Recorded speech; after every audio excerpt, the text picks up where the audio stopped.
వైద్యం విషయంలో ఎందుకంటే ఈరోజు వైద్యం సామాన్యుడు మధ్యతరగతి మనిషి ఇబ్బంది పడుతున్న ఈ రెండు రంగాలు. ఎందుకంటే ఖర్చు తడిసి మోపెడవుతుంది.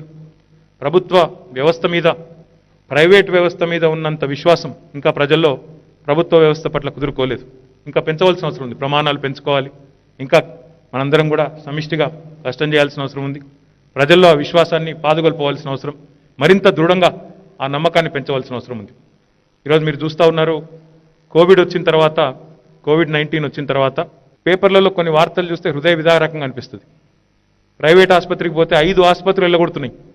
5 ఆసుపత్రులు పోతే డబ్బులు కడతామంటే కూడా మేము చేర్చుకోము, పడకలేవు అని పంపిస్తున్న పరిస్థితి. ప్రైవేటు వైద్య రంగం తిరస్కరించినా ఈరోజు ఆ కోవిడ్ పేషెంట్స్కి అండగా నిలబడ్డది ఎవరు అంటే ఖచ్చితంగా ప్రభుత్వ రంగంలోని హాస్పిటల్స్, ప్రభుత్వ రంగంలోని వైద్యులు అనే మాట కుండబద్దలు కొట్టినట్టు చెప్పక తప్పదు. నేను మా మీడియా మిత్రులను కూడా కోరుతా ఉన్నా, ఇది మొత్తం మానవాళి ఎదుర్కొంటున్న ఒక క్రైసిస్. ఒక తెలంగాణ రాష్ట్రానికి పరిమితం కాలేదు, భారతదేశానికి పరిమితం కాలేదు, దీనికి ఒక రాజకీయ రంగు లేదు, ఇంకోటి లేదు, ఏది లేదు. మానవాళి మొత్తంగా ఒక విపత్తు అనుకోని విధంగా వచ్చి మన మీద పడ్డ తర్వాత శక్తి వంచన లేకుండా ఎవరి ప్రయత్నాలు వాళ్ళు చేస్తూ ఉన్నాం. గడిచిన 4 నెలలుగా నాకు తెలిసినంత వరకు ఈటెల రాజేందర్ గారు ఏ రోజు కూడా 3-4 గంటల కంటే ఎక్కువ పడుకున్నాడని నేనైతే అనుకోను.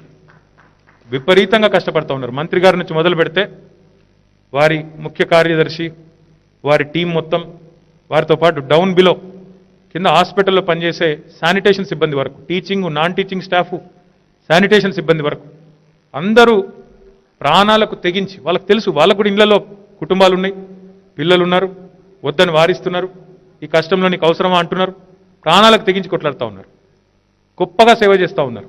నా విజ్ఞప్తి పాత్రికేయ మిత్రులతో కూడా ఏంటంటే, దయచేసి మనం కావాలంటే నెగిటివ్ మీదనే ఫోకస్ చేయొచ్చు, లేదు ఇంకో కోణంలో చూడాలనుకున్నప్పుడు పాజిటివ్ మీద కూడా ఫోకస్ చేయొచ్చు.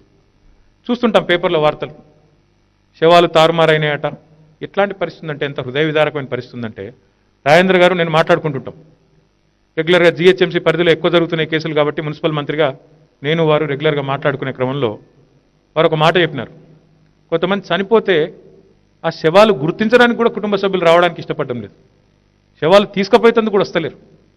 కాబట్టి చాలా రకాల విపరీతమైన పరిస్థితులు, మనం జీవితంలో ఊహించని కొన్ని పరిస్థితులు కూడా ఈరోజు మన కళ్ళ ముంగట కనబడుతూ ఉన్నాయి. దయచేసి ఇట్లాంటి కష్టకాలంలో విపత్తు వచ్చినప్పుడు మనందరం సమిష్టిగా ఎదుర్కోవాలి. పాజిటివ్ న్యూస్ను కొద్దిగా ఎంకరేజ్ చేయాలి. మీరు ఒక్క విషయం గుర్తుపెట్టుకోండి దయచేసి, 33-34 వేల మందికి ఇప్పటికి కరోనా వచ్చింది తెలంగాణలో. కానీ అందులో 98% మంది బాగా ఇంకపోతున్నారు, 98%. ఈరోజు మనం ఎక్కడైతే మహబూబ్ నగర్ కాలేజ్ ఓపెన్ చేసుకుంటా ఉన్నామో, ఇక్కడ కూడా ఈ బిల్డింగ్ ప్రారంభించుకుంటా ఉన్నాము, ఇక్కడ కూడా ఒక 100 పడకల కోవిడ్ ఉంది, ఇక్కడ ఫెసిలిటీ ఉంది. ఇది తెలియదు చాలా మందికి. తెలియక ఏమనుకుంటున్నారు, ఓన్లీ గాంధీ మాత్రమే ఉంది మొత్తం రాష్ట్రంలో, 4 కోట్ల మందికి ఒకటే హాస్పిటలా అని మాట్లాడుతూ ఉన్నారు. తప్పది. ఈ రకంగా ఎక్కడికక్కడ వికేంద్రీకరించి స్థానికంగా ఎక్కడికక్కడ సేవలు అందిస్తూ వైద్య సిబ్బంది ప్రాణాలకు తెగించి వారు పోరాటం చేస్తూ ఉంటే వారి ఆత్మస్థైర్యాన్ని దెబ్బతీసే విధంగా, ఇప్పుడు ఇంత పెద్ద విపత్తులో అక్కడో ఇక్కడో చిన్న పొరపాట్లు జరుగుతలేవు, అంతా మొత్తం 100కి 100% మొత్తం బాగుందని మంత్రి గారు కూడా ఎప్పుడు చెప్పట్లేదు, ఎవరం కూడా చెప్పట్లేదు. ఉంటాయి చిన్న పొరపాట్లు ఉంటాయి, లోటుపాట్లు ఉంటాయి. మనమే కాదు, అగ్రరాజ్యాలు, సుసంపన్నమైన దేశాలు, అమెరికా, ఇటలీ, స్పెయిన్, బాగా డబ్బున్న రాష్ట్రాలు, బాగా డబ్బున్న దేశాలు, వాళ్ళే కింద మీద అయితే ఉన్నారు. మీరు వార్తలు చూస్తూ ఉన్నారు. వాళ్ళు కూడా వాళ్ళకు 30,000 వెంటిలేటర్లు కావాల్సి వస్తే వాళ్ళ దగ్గర ఉన్నది 11,000 వెంటిలేటర్లు, న్యూయార్క్ లాంటి నగరంలో కూడా. అంటే ఈ రకంగా మనుషులు ఎక్కడ ఉన్నా ఈరోజు ఇలాంటి అసాధారణమైన పరిస్థితుల్లో ఎవరి శక్తి వంచన లేకుండా వారు ప్రయత్నం చేస్తూ ఉన్నప్పుడు, దీన్ని దయచేసి పాత్రికేయ మిత్రులను కోరుతా ఉన్నాను, పాజిటివ్ స్టోరీస్ మనం ఎంత ఎక్కువ ఇస్తే అంత మంచిది. ఎందుకంటే చూస్తున్నాం, ఎక్కడన్నా ఒకవేళ కరోనా వచ్చిందంటే వాళ్ళని ముట్టుకుంటే వాళ్ళ ఇంటి దగ్గర పోతేనే ఏదో అయిపోతుంది అన్నట్టు భయపడి వాళ్ళని వెలివేసినంత పని చేయడం, ఇది మంచిది కాదు. ఎందుకంటే ఎవరికైనా రావచ్చు కరోనా, మీకు రావచ్చు, నాకు రావచ్చు. నిన్న మీరు చూసినారు, పెద్ద పెద్ద సినిమా యాక్టర్లకు వస్తున్నది, ప్రధానమంత్రులకు వస్తున్నది, రాష్ట్రపతులకు వస్తున్నది, ఎవరి అతీతులు ఏం కాదు. ఈ సామాజిక వెలిలాంటి కార్యక్రమాలు ఏవైతే జరుగుతూ ఉన్నాయో, అంటే ఇది కేవలం అపోహల వల్ల జరుగుతూ ఉన్నాయి. ఆ అపోహలను తొలగించాల్సిన అవసరం, అనుమానాలు నివృత్తి చేయాల్సిన అవసరం, సందేహాలు తొలగించాల్సిన అవసరం సమిష్టిగా మనందరి మీద ఉన్నది. రెండో మాట ఏంటంటే ఈ సమయంలో కొంతమంది ప్రతిపక్ష పార్టీల మిత్రులు కూడా నోరు బారేసుకుంటా ఉన్నారు. నోరు బారేసుకోవడం అంత ఈజీ రాజకీయాలు ఇంకోటి ఏది లేదు. నోరే బారేసుకోదలుచుకుంటే, విమర్శలే చేయదలుచుకుంటే మేము వాళ్ళకంటే గట్టిగా చేయగలుగుతాం. కానీ ఇది సమయం కాదు. ఏ ఎన్నికలు లేవు దీనిలో, ఇప్పటికిప్పుడు వచ్చేది ఏమీ లేదు. రాజకీయంగా లాభం వచ్చేది లేదు, నష్టం వచ్చేది లేదు. అందరం కలిసికట్టుగా ప్రజల్లో ఆత్మస్థైర్యాన్ని పెంచే దిశగా చేయాల్సిన ఈ సమయంలో, ప్రయత్నాలు చేయాల్సిన సమయంలో ఎవరు మాట్లాడినా చూస్తున్నాం. ఏమంటారంటే ఒక్కొక్క ఆయన వచ్చి మీరు పరీక్షలు చేయడం లేదంటారు. పరీక్షలు చేయడం లేదు అనే మాట అర్ధరహితమైన మాట. ఐసీఎంఆర్ గైడ్ లైన్స్ ప్రకారం పరీక్షలు ఎంత మేరకు చేయాలో అంత మేరకు మంత్రి గారు చేస్తున్నామని ఒకసారి కాదు పలుమార్లు చెప్పినారు. ఇంకా పెంచమంటే ఇంకా పెంచుతామని కూడా చెప్పారు, చేస్తూ ఉన్నారు. పరీక్షలు చేయడం లేదనే మాట అర్ధరహితం. రెండవది ఇంకా కొంతమంది మాట్లాడుతూ ఉన్నారు, కరోనా విషయంలో కేసీఆర్ ఫెయిల్ అంటారు. ఒక ఆయన పత్రికల్లో స్టేట్మెంట్ చూస్తూ ఉంటే బాధ అనిపిస్తుంది. ఎందుకంటే మరి కరోనా విషయంలో కేసీఆర్ గారు ఫెయిల్ అంటే మీరు కేవలం కేసుల సంఖ్య చూసి మరి పాస్ అయింది ఎవరో ఒకరు చూపెట్టండి నాకు ప్రపంచంలో. ఏదన్నా ఒక నాయకుడు, ఏదన్నా ఒక ప్రభుత్వం ఎక్కడన్నా గొప్పగా చేసినారు ఫలానా పని, దానివల్ల తగ్గింది, ఇదేదో ప్రభుత్వ సమస్యలాగా, ప్రభుత్వమే తెచ్చిన సమస్యలాగా మాట్లాడడం అనేది బాధ్యత రాహిత్యం.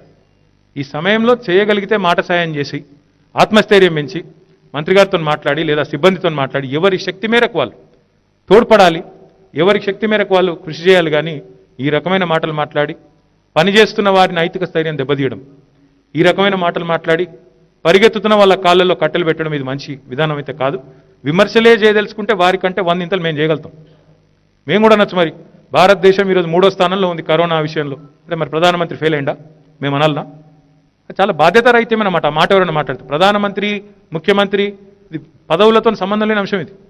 ప్రజలు ఎక్కడి వాళ్ళు అక్కడ అందరం కూడా జాగ్రత్తగా ఉండి, ఎక్కడి వాళ్ళం అక్కడ మనం తీసుకోవాల్సిన చర్యలు తీసుకుంటూ, మాస్క్ వేసుకుంటూ, ఎప్పటికప్పుడు చేతులు శుభ్రంగా ఉంచుకుంటూ, ఇంకొకరికి మనం అంటియకూడదని ఒక స్ఫూర్తి పెట్టుకుంటే ఏ ఇబ్బంది లేకుండా ముందుకు పోయేదానికి ఆస్కారం ఉంది. కాబట్టి ఈ సమయంలో దయచేసి ఇట్లాంటి వ్యాఖ్యలు చేసి బాధ పెట్టి పైశాచిక ఆనందం పొంది దీనివల్ల వచ్చేదేం లేదు. దయచేసి కలిసి రావాలని మిత్రులు నేను కోరుతా ఉన్నాను. రెండవది, ఇప్పుడే మంత్రి గారు కూడా చెప్పారు, వికేంద్రీకరించి చాలా జిల్లాల్లో ఇప్పుడు ట్రీట్మెంట్ స్టార్ట్ చేసినారు. ఇప్పుడే నాకు డాక్టర్స్ చెప్తా ఉన్నారు, డిఎంఎన్హెచ్ఓ గారు చెప్పారు, డైరెక్టర్ గారు చెప్పినారు, సార్ మాకు కూడా ర్యాపిడ్ యాంటీజెన్ కిట్లు వచ్చినాయి సార్, ఈ రోజు నుంచి ఇక్కడ కూడా వైద్య పరీక్షలు ప్రారంభిస్తాం సార్ అని చెప్పారు. చాలా సంతోషం. ఎక్కడికక్కడ ఈ రకంగా మంత్రి గారి నేతృత్వంలో, ఎందుకంటే ఈ సమస్య ఇప్పట్లో పోయేటట్టు లేదు. చూస్తున్నాం, రోజు పేపర్లో చూస్తూ ఉన్నాం. ఈ రోజే చూసినారు మీరు, రష్యాలో ఏదో వ్యాక్సిన్ వచ్చిందట, క్లినికల్ ట్రయల్స్ అయినాయట. కొన్ని అక్కడక్కడ silver lining around the dark cloud అన్నట్టు అక్కడక్కడ కొన్ని ఆశావహమైన మాటలు వస్తూ ఉన్నాయి. చాలా సంతోషం. మందో వ్యాక్సినో ఇంత జల్ది వస్తే అంత మంచిది. కానీ అది వచ్చేదాకా జాగ్రత్తగా ఉండక తప్పని పరిస్థితి. అట్లని చెప్పేసి మొత్తం బంద్ పెట్టుకొని ఇళ్లలో కూర్చోలేని పరిస్థితి. ఈరోజు చాలామంది అడుగుతూ ఉన్నారు మమ్మల్ని కూడా, మీరు ఎందుకు తిరుగుతున్నారు, పెద్ద పెద్ద ప్రోగ్రాంలు ఎందుకు పెడుతున్నారని అడుగుతున్నారు. ఇప్పుడు అందరినీ అన్ని పనులు చేసుకోమని చెప్పి మేము ఇళ్లలో కూర్చుంటే బాగుంటుందా? మంత్రులు, ఎమ్మెల్యేలు మేమందరం ఇళ్లలో ఉండిపోయి మీరు మాత్రం పని చేయండి, మేము మాత్రం ఇళ్లలో కూర్చుంటాం, భద్రంగా ఉంటామంటే బాగుంటుందా? మా పని మేము చేయాలి, ఎవరి పని వాళ్ళు చేయాలి. కరోనాతో సహజీవనం అనేది తప్పదు అని తెలుసుకున్న తర్వాత జాగ్రత్తలు తీసుకుంటూ ఎవరి ఆలోచన వారు చేసుకుంటూ ముందుకు పోయే ప్రయత్నం చేస్తూ ఉన్నాం. ఒక 2 విషయాలు మాత్రం ముఖ్యంగా నేను చెప్పాల్సిన అవసరం ఉంది. ఒకటి, 98% మంది సర్వైవ్ అవుతున్నారు, రికవర్ అవుతున్నారు. గాంధీ ఆసుపత్రిలో మీరు మనం చూసినారు, ఒక 94 ఏళ్ల మహిళ కూడా బయటకు వచ్చింది. 20 రోజుల పాప కూడా ఇబ్బంది లేకుండా మహబూబ్ నగర్ జిల్లాకు సంబంధించిన పాప బ్రహ్మాండంగా బయటకు వచ్చింది, ఆరోగ్యంగా ఉంది. మీరు చూస్తూ ఉన్నారు, పాపులర్ నాయకులు వి హనుమంతరావు గారు, ఆయన కూడా ఆరోగ్యంగా బయటకు వచ్చినారు. మన రాష్ట్ర హోంమంత్రి గారు మహమూద్ అలీ గారు ఆరోగ్యంగా బయటకు వచ్చినారు. 2% మరణాల సంఖ్య ఉన్నమాట వాస్తవం. కాకపోతే 98% రికవర్ అవుతున్న మాట కూడా వాస్తవం. దయచేసి నా విజ్ఞప్తి ఏమంటే 2% మీదే ఫోకస్ చేసి దాన్ని భూతద్దంలో చూపెట్టి భయపెట్టిన దానికంటే 98% రికవరీ ఏదైతుందో వాళ్ళు ఎట్లా రికవర్ అవుతున్నారు, వాళ్ళు ఎట్లా ఆరోగ్యంగా అవుతున్నారు, వాళ్ళు మానసికంగా ఎవరైనా రేపు జబ్బు సోకితే కూడా, వ్యాధి సోకితే కూడా మానసికంగా వాళ్ళని ఎట్లా సంసిద్ధుల్ని చేయాలా, దాని మీద మనం దృష్టి పెడితే బాగుంటుంది అనేది ఒకటి. వైద్య ఆరోగ్య సిబ్బంది ప్రాణాలకు తెగించి పోరాడుతున్నారు, వారికి మనం నైతిక స్థైర్యాన్ని అందిద్దాం.